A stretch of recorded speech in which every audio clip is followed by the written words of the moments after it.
So, you've probably heard all about quiet quitting, right? Well, get ready for its cousin, or maybe its evil twin, quiet promotion. It's the latest workplace buzzword, and chances are it might feel a little too real. So let's dive in. We're going to break down what it is, why it's such a big deal, and most importantly, what you can actually do about it. Okay, let me ask you something. Does your job description feel, well, less like a contract and more like a gentle suggestion? You know, that feeling when new tasks and big responsibilities just keep piling up, but your title and, more importantly, your paycheck somehow didn't get the memo? Yeah, if you're nodding along right now, trust me, you are not alone. So, what exactly is this quiet promotion thing? Put simply, it's when you get handed more work, more responsibility, maybe even the duties of a higher level job, but with zero change to your title or your pay. And look, this isn't a new phenomenon, not by a long shot, but putting a name to it, that helps us all realize just how widespread this really is. All right, so first up, let's get into the nitty-gritty. What does a quiet promotion actually look like in the wild? And just how big of a problem are we talking about here? Get ready for this number, because it is wild. A survey from JobSage found that a staggering 78% of workers in the US say they've been quietly promoted. Seriously, just let that sink in for a second. That's almost 4 out of every 5 people. It's not some rare thing, it's practically the norm for a lot of us. You know, the Muse really hit the nail on the head with this one. They said, if you've suddenly found yourself responsible for entirely new tasks without a new title or raise, you're in good and abundant company.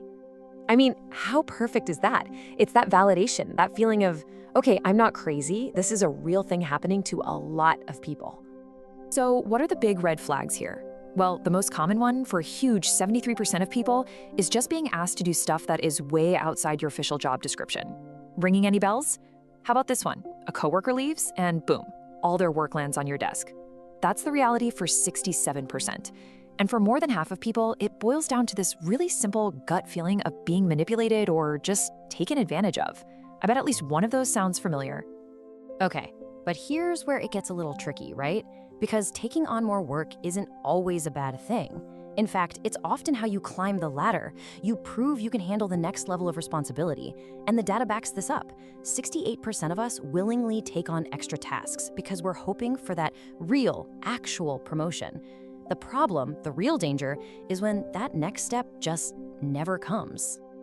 And that brings us to the real heart of the issue here, because a quiet promotion isn't just about being overworked. It's much deeper than that. It's about a broken promise, an unwritten contract that's been shattered. Think about it. Every job comes with this invisible agreement, right? It's what experts call the psychological contract. It's not on paper, but it's the fundamental understanding we all have. I'll work hard, I'll go the extra mile, I'll be loyal, and in return, my company will treat me fairly, recognize my efforts, and reward me for them. It's that basic sense of give and take. So a psychological contract breach is the moment you realize, hey, wait a minute, they're not holding up their end of the deal. And a quiet promotion, it's the textbook definition of this. You've given more, you've stepped up, but the promised reward, the recognition, the pay, it's just not there. And that feeling you get, that sense of being let down or even cheated, it is absolutely not just in your head.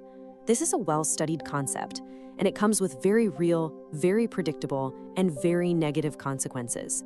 And not just for you, but for the company too. And the research on this is crystal clear. When that psychological contract is broken, trust in the company, gone. Job satisfaction, it tanks.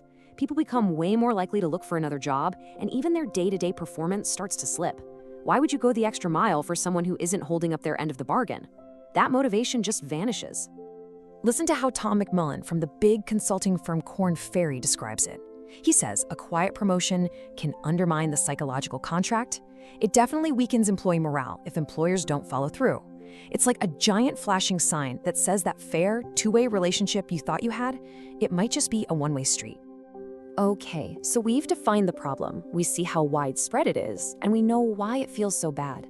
So now, for the most important part, the fix. What can you actually do about it?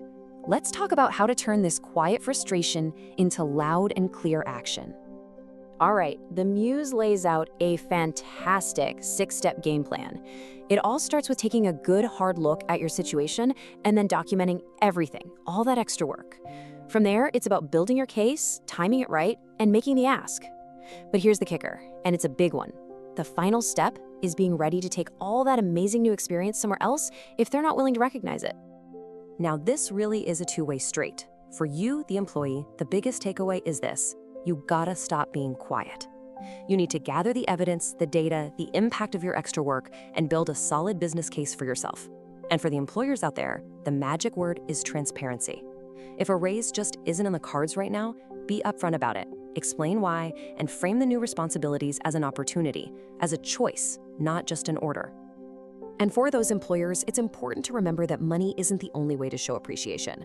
I mean, don't get me wrong, it helps, but there are other powerful ways to reward people.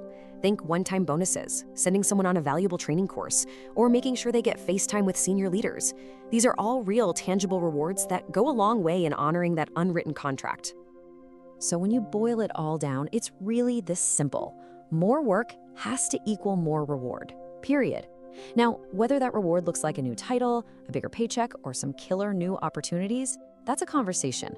But the key thing is, it's a conversation that absolutely, positively has to happen. And that brings us to the final, really important question you need to ask yourself.